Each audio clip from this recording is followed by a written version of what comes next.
جمال الوجود بذكر الإله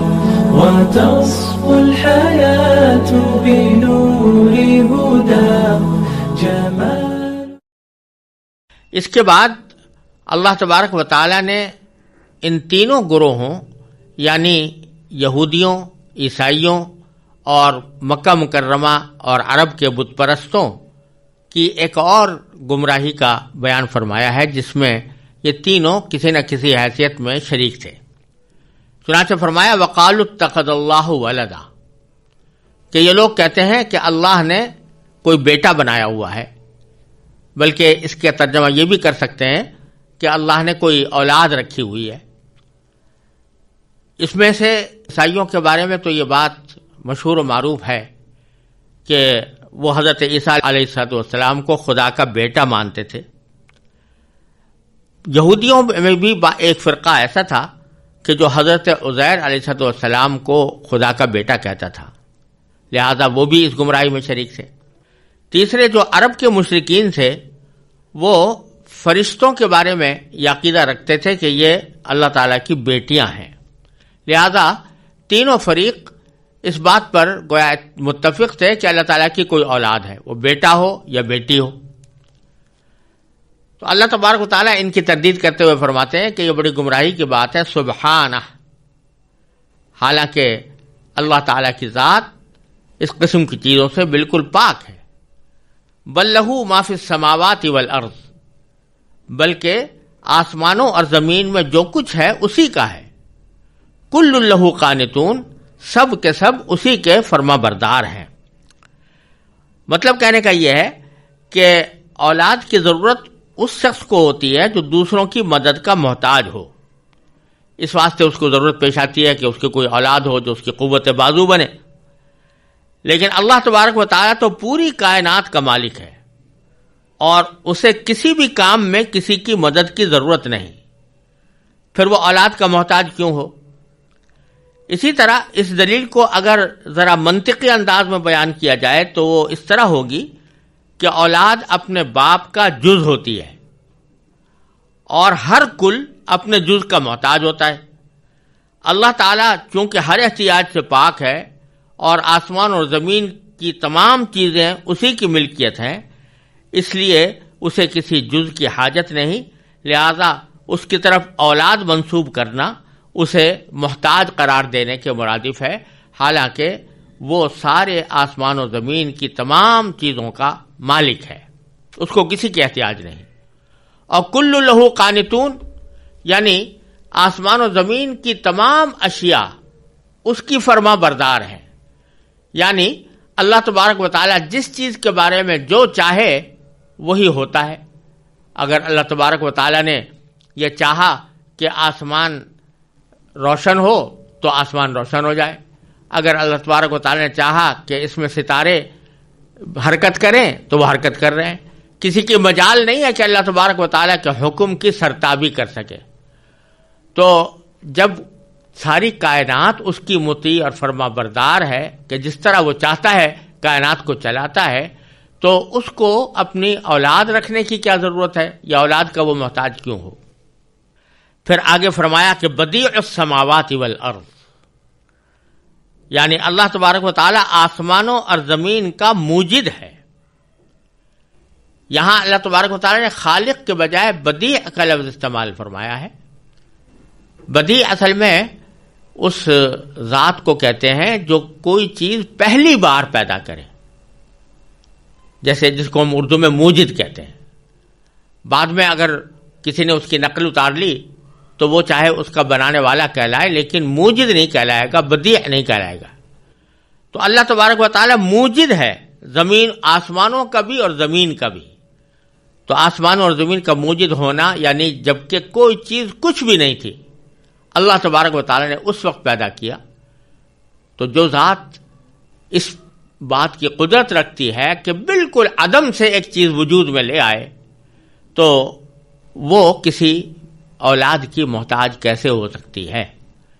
دنیا میں اگر کوئی شخص کوئی چیز بناتا ہے تو اس کی کوئی بنیاد پہلے سے موجود ہوتی ہے، اس بنیاد کے بغیر کوئی چیز نہیں بنا سکتا. مثلا اگر کسی کو کوئی پھول اگانے ہیں یا پھل اگانے ہیں تو اس کی بنیاد یہ ہے کہ بیج اس کے پاس ہونا چاہیے. بیج ملتا ہے تو اس کے ذریعے وہ پودا بنتا ہے, اس کے ذریعے درخت بنتا ہے. اگر کوئی شخص کوئی آلہ بنانا چاہتا ہے تو اس آلے کے لیے بھی جو خام مال ہے اس کو ملنا چاہیے, وہ خام مال کے بغیر نہیں بنا سکتا. لیکن اللہ تبارک و تعالی اپنی تخلیق میں کسی بھی چیز کا محتاج نہیں, بلکہ وہ عدم سے ایک چیز کو وجود میں لانے والا ہے. اس لیے فرمایا بدیع السماوات والارض واذا قضى امرا فانما يقول له کن فیکون. اور جب وہ کسی بات کا فیصلہ کر لیتا ہے تو اس کے کچھ اسباب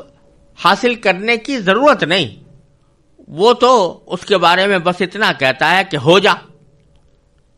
چنانچہ وہ ہو جاتی ہے. کن کے معنی ہو جا, فیکون یعنی وہ ہو جاتی ہے. اللہ تبارک و تعالیٰ کے صرف حکم سے ایک چیز عدم سے وجود میں آ جاتی ہے, تو پھر اس کو اولاد کی حاجت کیوں ہو. اس کے بعد اللہ تبارک و تعالیٰ نے مشرکین مکہ یا عرب کے بت پرستوں کی ایک بات نقل کی ہے جو وہ نبی کریم سرور دو عالم صلی اللہ علیہ وسلم کی رسالت کا انکار کرتے ہوئے کہا کرتے تھے. تو فرمایا کہ وقال الذین لا یعلمون, وہ لوگ جن کے پاس علم نہیں ہے. اور جیسا کہ پچھلی آیتوں میں گزرا ہے کہ اس سے مراد مشرکین عرب ہیں, کیونکہ اللہ تبارک و تعالیٰ ان کو امی فرماتا ہے یا یہ فرماتا ہے جن کے پاس علم نہیں ہے, کیونکہ وہ کسی آسمانی کتاب کے قائل نہیں تھے, ان کے اوپر براہ راست قرآن سے پہلے کوئی کتاب نہیں اتری تھی. اس واسطے اللہ تعالیٰ ان کا ذکر اس طرح فرماتے ہیں کہ وہ لوگ جو علم نہیں رکھتے تھے وہ یہ کہتے ہیں کہ لولا یکلمنا اللہ, کہ ایسا کیوں نہیں ہوتا کہ اللہ تعالیٰ ہم سے براہ راست کلام کرے. یعنی یہ کیا ضرورت ہے کہ اللہ تبارک و تعالیٰ نے ایک پیغمبر کے اوپر وحی نازل کی اور اس کے ذریعے سے ہمیں احکام پہنچا رہے ہیں, ہم سے براہ راست اللہ تعالیٰ کیوں ہم کلام نہیں ہوتا. او تأتینا آیہ, یا ہمارے پاس کوئی نشانی براہ راست کیوں نہیں آ جاتی. نشانی سے مراد یہ ہے کہ کوئی ایسا معجزہ جو ہم مانگ رہے ہیں وہ معجزہ ہمیں کیوں نہیں دکھایا جا رہا. باری تعالیٰ فرماتے ہیں کذالک قال الذین من قبلہم مثل قولہم, یہ جو لوگ جس طرح کی باتیں کر رہے ہیں یہ ان کی کوئی نئی بات نہیں ہے. اس سے پہلے جو لوگ گزرے ہیں وہ بھی اپنے انبیاء کرام علیہ والسلام سے اس قسم کی باتیں کہتے چلے آئے ہیں. تشابہت قلوبہم, ان کے دل ایک جیسے ہیں کہ جو ان کے دل میں خیال آتے تھے وہ ان کے دل میں بھی آتے ہیں. قد بینا الآیات لقوم یوقنون, حقیقت یہ ہے کہ جو لوگ یقین کرنا چاہیں ان کے لیے ہم نے نشانیاں پہلے ہی واضح کر دی ہیں. مطلب کہنے کا یہ ہے کہ وہ جو یہ کہہ رہے ہیں کہ اللہ تبارک و تعالی ہم سے کیوں کلام نہیں کرتا, تو اس کا جواب یہ ہے کہ اللہ تبارک و تعالی کے کلام کو براہ راست سننے کی ہر ایک شخص کے اندر طاقت نہیں. یہ ممکن نہیں ہے کہ جتنے انسان پیدا ہوں ان سے اللہ تعالیٰ براہ راست ہم کلام ہوا کرے. ایک تو اس وجہ سے کہ ہر انسان میں یہ طاقت نہیں ہے کہ وہ اللہ تبارک و تعالیٰ کا کلام سن سکے, اور جیسا کہ سورہ شورا کے اندر اللہ تبارک و تعالیٰ نے فرمایا کہ اسی لیے اللہ تبارک و تعالیٰ کسی پردے کے پیچھے یا کسی اپنے فرشتے کے ذریعے اپنے پیغامات پہنچاتا ہے, کیونکہ انسان کی فوری طور پر اس دنیا میں یہ طاقت بہت کم لوگوں کو ہوتی ہے کہ براہ راست اللہ تبارک و تعالیٰ ان سے کلام کرے. دوسرے یہ کہ اگر بالفرض اللہ تبارک و تعالیٰ ہر ایک انسان سے کلام کرنے لگے تو پھر یہ ایمان بالمشاہدہ ہوگا, ایمان بالغیب نہیں ہوگا, اور اس سے امتحان کچھ بھی نہیں. کیونکہ ایک شخص جب براہ راست اللہ تبارک و تعالیٰ اس سے ہم کلام ہو رہا ہے تو اس نے خود اپنے آنکھوں سے یا اپنے کانوں سے اللہ تبارک و تعالیٰ کی بات سن لی ہے, تو یہ ایمان بالمشاہدہ ہے. حالانکہ قدر و قیمت جو ہے وہ ایمان بالغیب کی ہے, جیسا کہ یؤمنون بالغیب سورہ بقرہ کے شروع میں فرمایا گیا تھا. تو اس واسطے یہ مطالبہ کہ ہر انسان سے, ہر آدمی سے اللہ تعالیٰ براہ راست ہم کلام ہو, یہ ایک لغو مطالبہ ہے اور مقصد تخلیق کائنات سے بے خبری کی دلیل ہے، کیونکہ اس کائنات کو پیدا کرنے کا مقصد انسان کا امتحان کرنا ہے، لہذا اللہ تبارک و تعالیٰ اپنے خاص پیغمبروں پر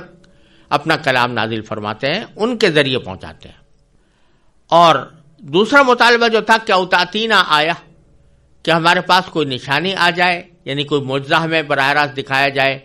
اور معجزے سے ان کی مراد یہ تھی کہ جس قسم کے معجزے ہم مانگ رہے ہیں وہ ہمیں دکھائے جائیں۔ اللہ تبارک و تعالیٰ نے یوں تو بہت سارے معجزے نبی کریم سرور دو عالم صلی اللہ علیہ وسلم کو عطا فرما رکھے تھے، لیکن مشرکین مکہ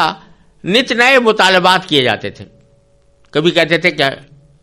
آپ ہمیں کوئی فرشتہ نظر آ جائے آپ کے ساتھ، کبھی کہتے تھے کہ ان کے اوپر کوئی خزانہ آسمان سے نازل ہو جائے، کبھی کہتے تھے کہ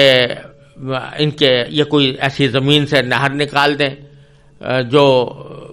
اچانک اس میں پانی جاری ہو جائے، جیسا کہ سورہ بنی اسرائیل میں اللہ تبارک و تعالیٰ نے ان مطالبات کی تفصیل بیان فرمائی ہے۔ اللہ تبارک و تعالیٰ فرماتے ہیں کہ انبیاء کرام اس لیے نہیں آتے کہ بس یہ کرشمے دکھایا کریں، انبیاء کرام حق کی بات لے کر آتے ہیں اور ان کے مناسب جو معجزہ اللہ تعالیٰ چاہتے ہیں وہ ان کے ساتھ بھیجتے ہیں۔ چنانچہ نبی کریم سرور دو عالم صلی اللہ علیہ وسلم کے پاس بھی اللہ تعالیٰ نے بہت سے معجزے نازل فرمائے، جن میں سب سے بڑا معجزہ قرآن کریم تھا، کہ جیسا پیچھے گزر چکا ہے سورہ بقرہ کے اندر ہی کہ اللہ تعالیٰ نے چیلنج دیا تھا کہ اس کلام کی کوئی نظیر لے کر آؤ، ساری دنیا کے لوگوں کو جمع کر لو اور انسانوں جنات سب کو جمع کر لو اور اس کی کوئی نظیر پیش کر کے دکھاؤ، لیکن کوئی دکھا نہ سکا۔ تو یہ معجزہ قرآن کریم کا معجزہ کوئی معمولی معجزہ نہیں تھا، یہ آ چکا ہے تمہارے پاس۔ اور پھر نبی کریم سرور دو عالم صلی اللہ علیہ وسلم کے اور معجزات بھی ان کے سامنے آ چکے تھے، لیکن یہاں ان کا مطالبہ یہ تھا کہ جو معجزہ ہم مانگیں وہ دکھائیں، جو کرشمہ ہم مانگیں اس کا مظاہرہ کریں۔ تو اللہ تعالیٰ فرماتے ہیں قد بین الآیات لقوم یوقنون، جو لوگ یقین رکھتے ہیں یا یقین کرنا چاہیں ان کے لیے ہم نشانیاں پہلے ہی واضح کر چکے ہیں، اور یہ کسی رسول کا کام نہیں ہے کہ جو کوئی بھی شخص آ کر اس سے کوئی مطالبہ کر لے کہ فلاں معجزہ دکھاؤ تو وہ معجزہ ہی دکھاتا رہے۔ اب اللہ تبارک و تعالی نبی کریم سرور دو عالم صلی اللہ علیہ وسلم کو تسلی عطا فرماتے ہیں کہ آپ لوگ ان لوگوں کی لغو اور بیہودہ باتوں سے متاثر نہ ہوں اور اس پر غم نہ کریں۔ انا ارسلناک بالحق بشیرا و نذیرا، ہم نے آپ کو حق دے کر اس طرح بھیجا ہے کہ آپ لوگوں کے لیے خوشخبری دینے والے ہیں۔ مبشرن کے معنی، بشیرن کے معنی خوشخبری دینے والے، اور نذیر ہیں یعنی آگاہ کرنے والے، خبردار کرنے والے، ڈرانے والے، یعنی خوشخبری دینے والے ہیں اہل ایمان کو اور نیک عمل کرنے والوں کو کہ ان کے لیے جنت کی نعمتیں تیار ہیں، اور آگاہ کرنے والے اور خبردار کرنے والے یا ڈرانے والے ہیں ان لوگوں کو جو ایمان نہیں لاتے اور برے کاموں کے اندر مبتلا ہیں، تو ان کو ڈرانے کے لیے ہم نے بھیجا ہے آپ کو۔ آپ کا فریضہ اپنی بات پہنچانے کے اوپر ختم ہو جاتا ہے۔ وَلَا تُسْأَلُ عَنْ أَصْحَابِ الْجَحِيمِ، اور جو لوگ جہنم اختیار کر چکے ہیں، جہنم والے ہیں، ان کے بارے میں آپ سے کوئی باز پرس نہیں ہوگی، یعنی آخرت میں آپ سے نہیں یہ سوال ہوگا یا مواخذہ ہوگا یا اس بات پر گرفت ہوگی کہ یہ لوگ ایمان کیوں نہیں لائے تھے اور ان کو دوزخ میں کیسے جانا پڑا۔ آپ ان کے ذمہ دار نہیں ہیں اور ان کے بارے میں کوئی جواب دہی آپ کو کرنی نہیں پڑے گی، آپ اپنے کام کیے جائیں، اور وہ یہ کہ تبلیغ اور رسالت کا فریضہ انجام دیں۔ جس بات کے لوگوں تک پہنچانے کا آپ کو حکم دیا جا رہا ہے وہ اللہ تعالیٰ کے حکم کے مطابق لوگوں تک پہنچاتے رہیں، اور اس فکر میں نہ پڑے کہ یہ لوگ ایمان کیوں نہیں لا رہے۔ وَلَن تَرْضَىٰ عَنْكَ الْيَهُودُ وَلَا النَّصَارَىٰ حَتَّىٰ تَتَّبِعَ مِلَّتَهُمْ، یہ خوب سمجھ لیجئے کہ یہودی اور نصرانی لوگ تم سے اس وقت تک ہرگز راضی نہیں ہوں گے جب تک تم ان کے مذہب کی پیروی نہیں کرو گے۔ یعنی اگر آپ یہ چاہیں کہ یہودی اور نصرانی کو ہم سے اس طرح خوش کر لیں کہ وہ ہماری ہر معاملے میں خیرخواہی کریں، ہم سے ہر معاملے میں دوستی کریں، ہم سے ہر معاملے میں محبت کریں، ہم پر کوئی اعتراض نہ کریں، ہم سے کوئی بیہودہ سوال نہ کریں، تو یہ نہیں ہو سکتا۔ اس واسطے کہ جب تک آپ ان کی ملت کی یعنی ان کے دین کی اتباع نہیں کر لیں گے، یہ مکمل طور سے آپ سے راضی نہیں ہو سکتے۔ آپ کہہ دیجئے قل ان ہدی اللہ هو الہدی، آپ ان سے بتا دیجئے کہ ہدایت تو اللہ ہی کی ہدایت ہے، جو اللہ تعالیٰ جب عطا فرماتے ہیں تو وہی ہدایت کا راستہ ہے، میں کبھی اس کو چھوڑ کر تمہارے دین کی اتباع نہیں کر سکتا۔ اور پھر اللہ تعالیٰ فرماتے ہیں وَلَئِنِ اتَّبَعْتَ أَهْوَاءَهُمْ بَعْدَ الَّذِي جَاءَكَ مِنَ الْعِلْمِ مَا لَكَ مِنَ اللَّهِ مِنْ وَلِيٍّ وَلَا نَصِيرٍ، اور تمہارے پاس وحی کے ذریعے جو علم آ گیا ہے، اگر کہیں تم نے اس کے بعد بھی ان لوگوں کی خواہشات کی پیروی کر لی تو تمہیں اللہ سے بچانے کے لیے نہ کوئی حمایتی ملے گا نہ کوئی مددگار۔ یہ بظاہر خطاب تو نبی کریم سرور دو عالم صلی اللہ علیہ وسلم سے ہے، لیکن ظاہر بات ہے کہ نبی کریم سرور دو عالم صلی اللہ علیہ وسلم کے بارے میں یہ تصور ہی نہیں کیا جا سکتا کہ وہ اپنے خواہشات کی پیروی میں یہودیوں یا نصرانیوں کی اتباع شروع کر دیں اور ان کا کہنا مان لیں یا کسی بھی غلط بات کو تسلیم کر لیں، وہ آپ کے بارے میں تصور ہو ہی نہیں سکتا تھا۔ لیکن اللہ تبارک و تعالی نے آپ سے خطاب کر کے کہ اگر بفرض محال اگر آپ نے بھی خواہشات کی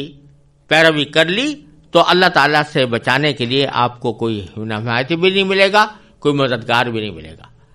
خطاب تو حضور اقدس صلی اللہ علیہ وسلم سے ہے، لیکن سنانا پوری دنیا کو ہے کہ اگر تم اللہ کے احکام کے بجائے اپنے خواہشات کے پیچھے چلو گے اور اللہ تعالیٰ کی نافرمانیاں کرتے رہو گے تو خوب سمجھ لو کہ تمہیں کوئی بچائے گا نہیں، اللہ تبارک و تعالیٰ کے عذاب سے کوئی بچانے والا نہیں ہوگا۔ لہذا اللہ کے احکام کی پابندی کرو اور خواہشات نفس کی اتباع میں اللہ تعالیٰ کی نافرمانیاں جو کر رہے ہو اس سے باز آ جاؤ۔